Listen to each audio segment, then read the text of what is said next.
All right, I'm going to go ahead and get started. I know that this is not the best time of day to do something like this, but it was the only time I had today. So this is definitely being recorded, and I will be sharing the recording in the newsletter I'm going to send out later today. So my name is Kirsten Thompson from Sweet Tea LLC, and I just recently made the switch from MailChimp to ConvertKit, and a lot of people had questions about that. So I'm going to just kind of show you around the ConvertKit dashboard, how it compares to MailChimp, and then I have a few questions that someone asked in my Facebook group that I'm going to go over.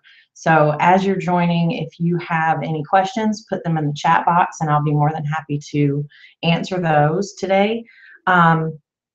And I'll try to kind of think ahead of things that, you know, a lot of people might be interested in knowing about, and try to go ahead and answer those. So for those of you who are watching the recording, hopefully I am able to answer your questions for you today. And if not, you're more than welcome to email me at sweetteagrace@gmail.com and ask your questions, or go to blogfuelgroup.com and post your questions in the group, and I can answer them there. Because chances are, if you have that question, other people have that same question, and the responses I give to you might help other people too. So I made the switch, excuse me, I made the switch from ConvertKit after being on MailChimp for 4 years. I do still have a MailChimp account, and my list for Sweet Tea and Saving Grace is still on MailChimp. That's my lifestyle blog, and it's actually my larger list because I've been growing it longer. Sweet Tea LLC was started in December, and it's a smaller list, but I'm doing a lot more with it. So I talked about, in my blog post last week, I talked about why I needed to make the switch, and I did kind of an apples to apples comparison. And one of the things that I want to make sure that I point out to everyone is that MailChimp is not for everyone, and ConvertKit is not for everyone. And there are other platforms out there like MadMimi and Aweber and Infusionsoft and all kinds of others. And you really have to kind of do your research and figure out which one is best for you and the needs of your blog and your business. So I'm not right or wrong, and I'm not the end-all be-all of the email platforms. This is just what's working for me. So I highly encourage you to do your research. The best way to do that is to sign up for a free account for several different kinds of email platforms and go play with their design tools, go look at their features, compare their pricing and what you get for that price. For example, if you're just starting your list, MailChimp might be really good for you because you can use it for free until you have 2,000 subscribers, or until you want to pay for some of the features that come with the paid account, like A/B testing and automation workflow. So for the better part of 4 years, MailChimp was all I needed. I love the drag and drop tools within MailChimp, the design tools. When you're building your newsletter, you just drag and drop whatever you want into the space where you want it, and you fill out the information, and you create a beautiful newsletter, and you send it. I was able to segment my list, and it did everything I needed. I had automation workflow set up so I could send a welcome series. I set up content upgrades that I was able to deliver using lead pages in MailChimp, and it was everything I needed. But now I have a lot of projects that I'm working on, and I need to be able to speak directly to smaller groups of my list based on their preferences. So for example, I'm getting ready to launch a membership site, and I want to make sure that I can talk to people who are interested in being beta testers differently than I talk to people who I'm promoting the membership site to potentially get a purchase. And one of the things that I love about ConvertKit is the fact that it uses what's called tags, and I'll show these to you in just a minute, but I can have people click on a link in a newsletter that I send out and let me know that they're interested in the membership site, for example, or an ebook or whatever, and it tags them within ConvertKit to tell me that they're interested in that. So I can start a sales funnel to them, and basically I can set a rule within ConvertKit that says if they end up purchasing, to take the tag off. So the nice thing about that is they'll get a sales funnel until they purchase, and then they'll stop getting sales emails. And I think we can all agree that that's a really nice feature, because if you've ever checked your email and been bombarded by sales emails, even after you've bought a product, or you're just not interested in the product, it's really frustrating. It's almost spamming. So I don't want to spam people. I want to make sure I'm only sending what people want to receive. And it's a lot easier for me to do that with things going in 800 directions within ConvertKit. A lot of what I'm doing is possible in MailChimp, but some of it's not, like the tagging. That's not possible in MailChimp. So I want to show you inside ConvertKit in just a few minutes. When I decided to grow, or when I decided to switch, it's because I'm trying to grow my business. And every time you grow anything, things have to adapt and change with the growth of your business. So, you know, I have been on MailChimp for 4 years, but now that my business is growing, I need something a little more substantial, something with a few more features. So that's why I decided to make the switch. So there's a couple things I want to point out too. MailChimp has a free option, like I mentioned. So if you have up to 2,000 subscribers, it's completely free. There is not a free option for ConvertKit. So if you are looking to get started creating a list and you're not making any money with your blog yet, you might not want to pay for email. Depending on what kind of blog or business you have, you might want to go ahead and start paying for it. It just kind of depends. If you're launching a blog and you already have products to sell, or you already have courses that you're going to be sending to people or whatever, you might want to start on ConvertKit. But that's, you know, totally up to you. There are dozens of design tools in MailChimp, and ConvertKit's plain text. It's very basic. You can go in and add some coding to make it a little prettier, but the idea behind ConvertKit is that they're plain text. This is something that I really want to point out.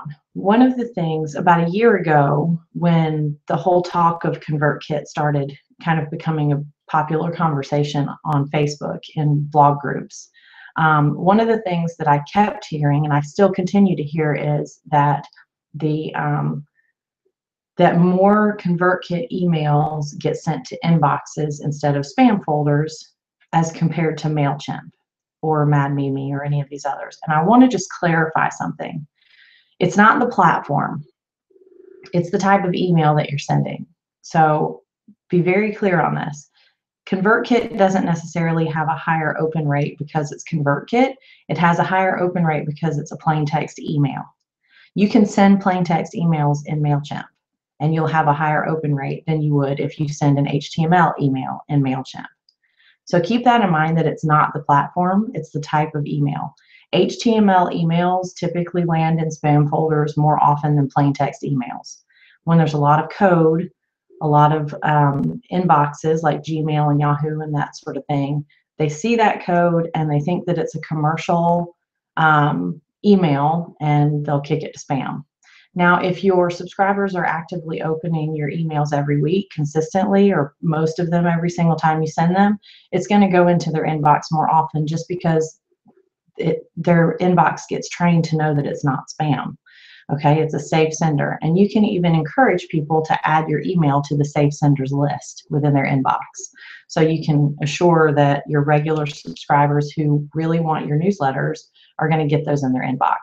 But there isn't a platform out there that can claim that they get to more inboxes than others until you get down to the bare bones of what type of email you're sending. So just keep in mind, plain text emails tend to get to more inboxes than HTML emails, and ConvertKit sends plain text emails, but you can also send plain text emails within MailChimp or other platforms. So don't let that confuse you, and don't let that sway you. It's just the nature of technology and emails. Okay, so I really wanted to clarify that, because that was one of the frustrating things, that a lot of people jumped ship a year ago because they heard about these higher open rates, but it's not the platform. Let's see. Both MailChimp and ConvertKit can do automation workflows. Okay, they're called different things. So in MailChimp, they're called automation workflows. In ConvertKit, they're called sequences. And you can set sequences to be triggered by all kinds of different things. Just like in MailChimp, you can set workflows to be triggered by all kinds of different things. The options within ConvertKit for triggers. You do have more options in there. You can trigger based on a purchase in Gumroad. You can start a sequence based on a link that's clicked within another newsletter. I mean, there's a lot more options in there. You have list segmentation within MailChimp, where you can create segments, or you create groups on your sign up form. You can go in and segment your list based on the groups that are in your sign up form, or any number of other things within MailChimp. And within ConvertKit, you can segment as well, and you have tags and all kinds of stuff. So it's a little more technical, and it's, you can do more segmentation with it based on different factors. So we'll look at all that. It'll make more sense when I actually show you in the ConvertKit dashboard. With ConvertKit, you also have built-in landing pages. I know some people have stopped using lead pages altogether when they switch to ConvertKit. I personally will continue to use lead pages. I just like the look of them better. But for things like my webinar registration page, or a thank you page where it has the social share options for people who register to share on Facebook and Twitter, I can still do that on lead pages. And I prefer that because the ones inside of ConvertKit are kind of basic. So until they add more features to their landing pages, I'm going to continue to use lead pages for mine. So I had some questions in the Facebook group, and I want to make sure that I address those because there were some really good questions, and a lot of it was based on, how, if you're thinking of moving from MailChimp or any other platform, how do you prepare your list to move? And so I think that's a really good question. So if you are making the switch, one of the things that you need to keep in mind is that ConvertKit will not allow you to, it doesn't automatically pull in a lot of the information from your other platform. So all ConvertKit pulls in is the name and the email address. That's it.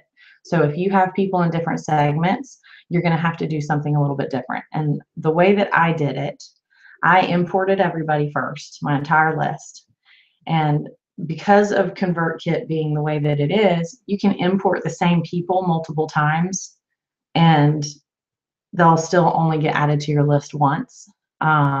So basically what I did is I imported my entire list from MailChimp into ConvertKit, and then I went in and created tags within ConvertKit based on the segments I had in MailChimp. So for example, I have a content upgrade, okay? So I had one segment of my list within MailChimp that was specifically for the blog income and expense tracker content upgrade.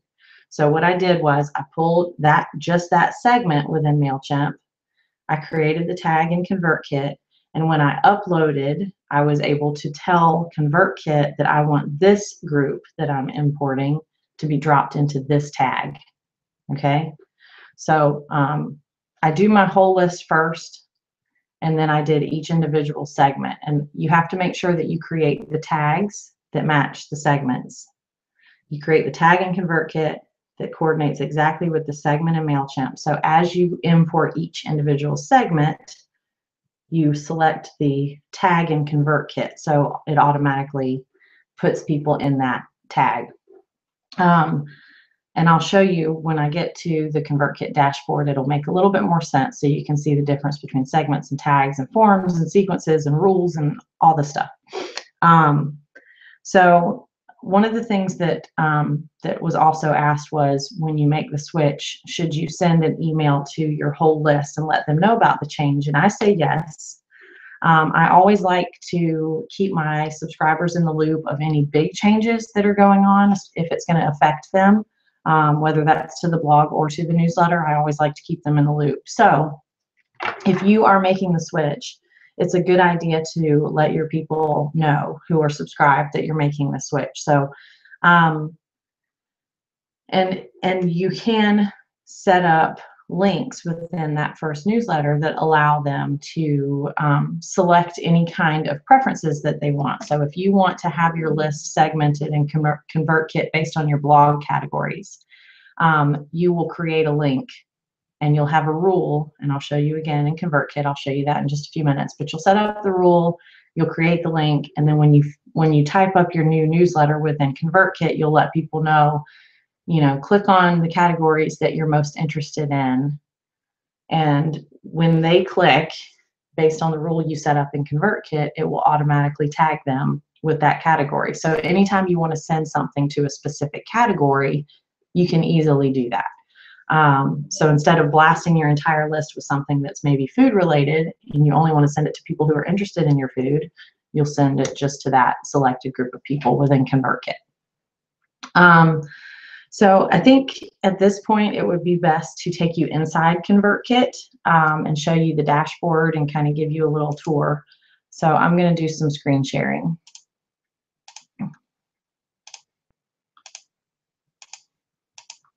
Okay, so mine's a little bit bland because I've only been on it for a little while. So, but this is what your dashboard will look like. Every time you log in, it shows you how many subscribers you have.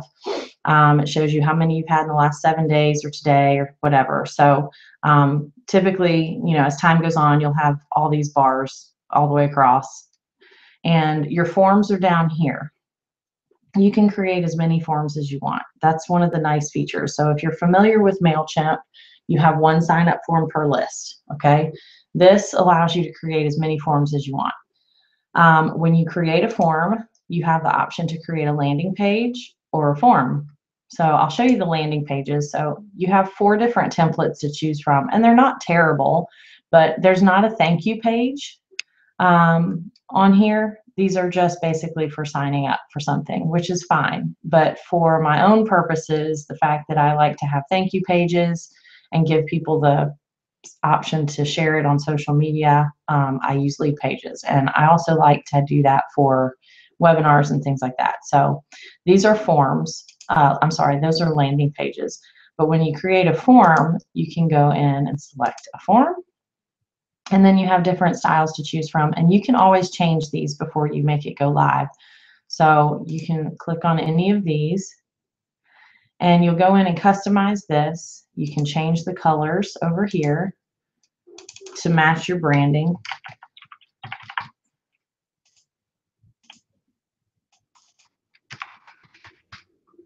Okay, you can type anything you want. And after you make any of those changes, you always have to save it. And then you'll go into settings, and this is where kind of the magic happens. So you'll give it a name, whatever you want to name it, and then you get to tell ConvertKit exactly what you want this form to do. And there's a trash truck outside, so you guys are going to hear that for just a minute. I apologize. But you can tell ConvertKit if you want it to be just a form, if you want it to be a full landing page, what happens after someone subscribes. Do they get redirected to another page? So do you have a thank you page? You can put that here.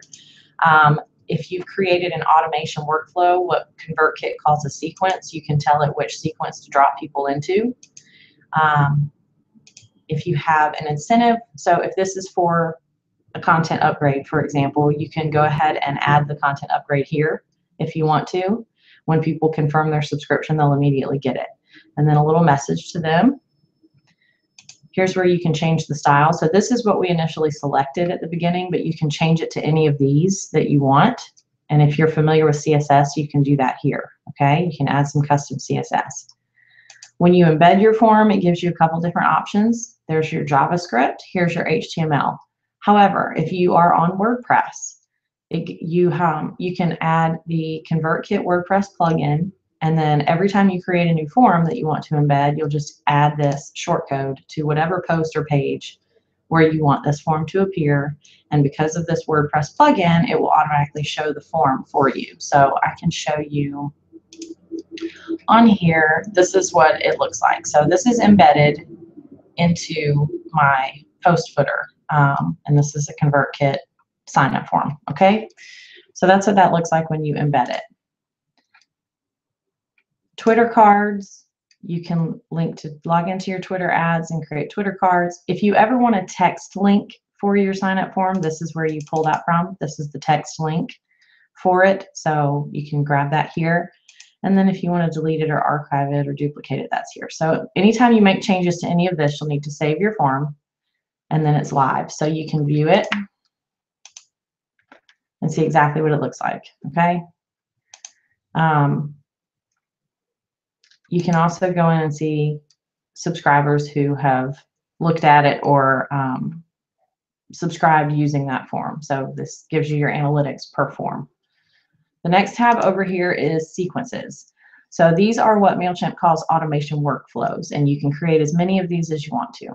Okay, so for example, I have a master list that is just one email, and this delivers my opt-in offer to my main list and gives people kind of a little brief info about who I am and where else they can connect with me and what to expect and all that sort of thing. So you can create it and set it to be sent however often. You can add emails, and I'll show you a couple other things too. So this is one that I've created actually, let me get to the actual educational part. So this is an educational series that I've created. So it's MailChimp for beginners. So there's 4 emails. They each get sent one day apart. So you go in and you build your email, and then you add as many of these as you want to, and you can drag and drop these into any order you want, okay? So as you build them, if you decide that they need to be in a different order, you just move them around. And when you're finished, you save it, and it's ready to go.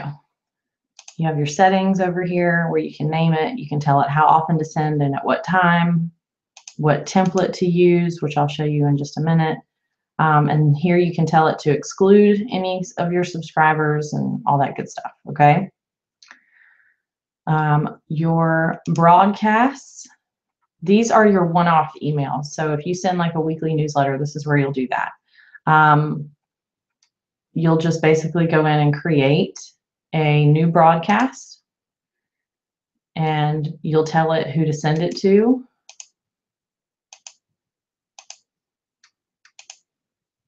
And you can select multiple tags or sequences or forms or anything you want to build your own segment for this particular newsletter.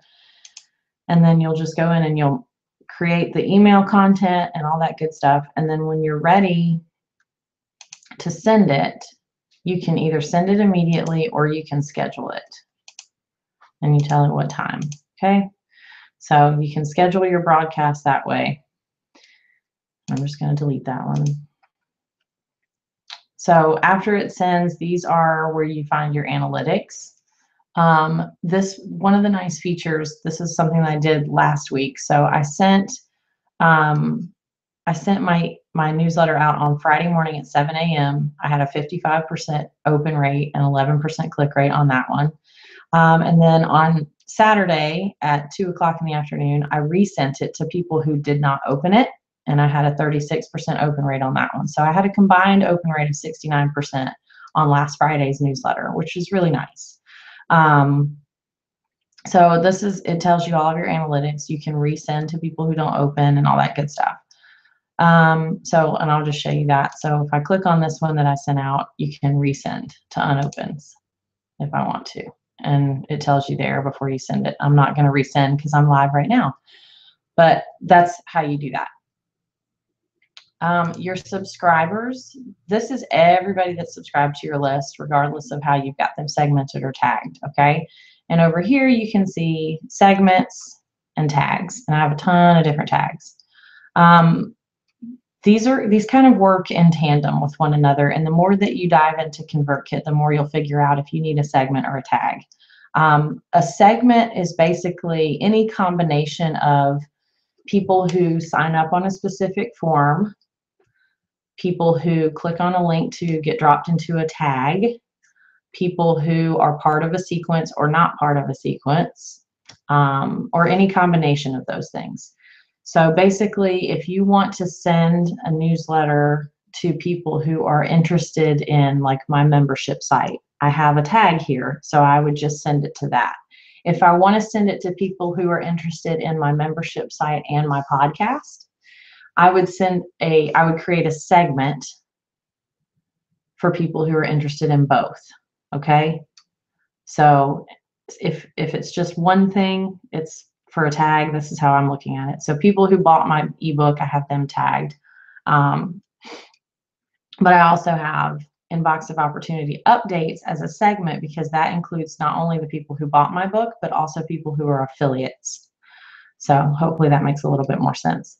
So you just create those, but you can import your subscribers here and you drop your CSS. So when you choose to import, this is what I was talking about earlier. If you have segments within MailChimp and you're importing one segment at a time, go ahead and create a tag for that segment. Okay, so here you see my content upgrade. So I had a content upgrade for Dynamic Duo and a content upgrade for Income Tracker. Okay, so I exported from MailChimp and told it to export that segment, the Income Tracker.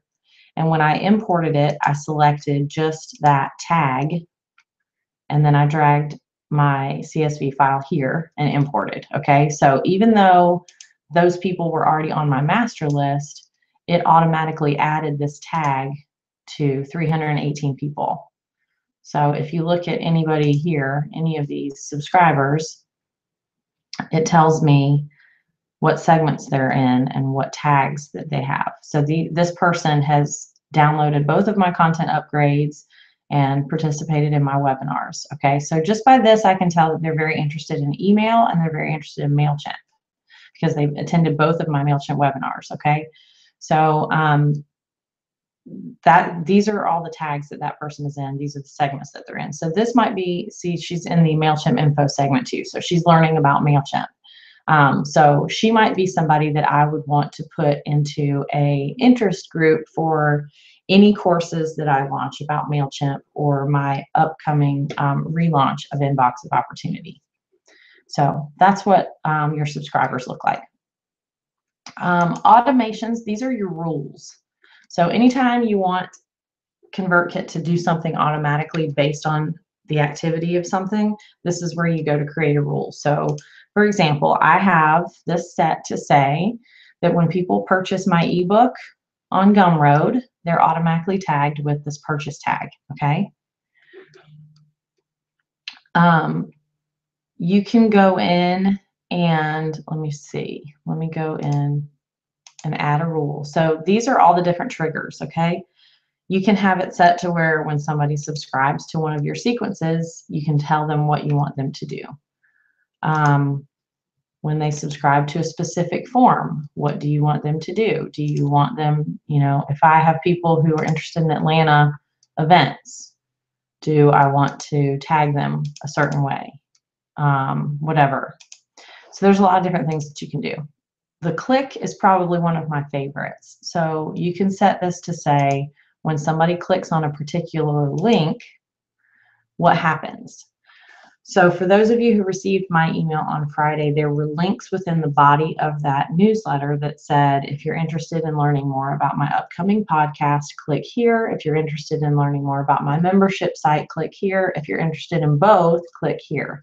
So all three of those links took you to a thank you page. It was the exact same thank you page for all three links, but I created a separate bit.ly link for each one of those, and I put the bit.ly link here.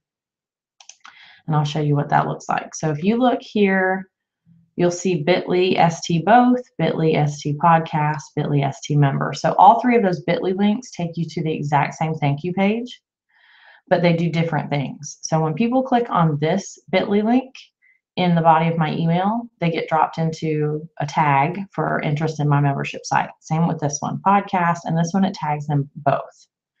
Okay. So that's a really nice way to make it very easy for your subscribers to show their interest in things. Now, if you want people to tell you based on your blog categories what they're interested in, you can link to the category on your blog.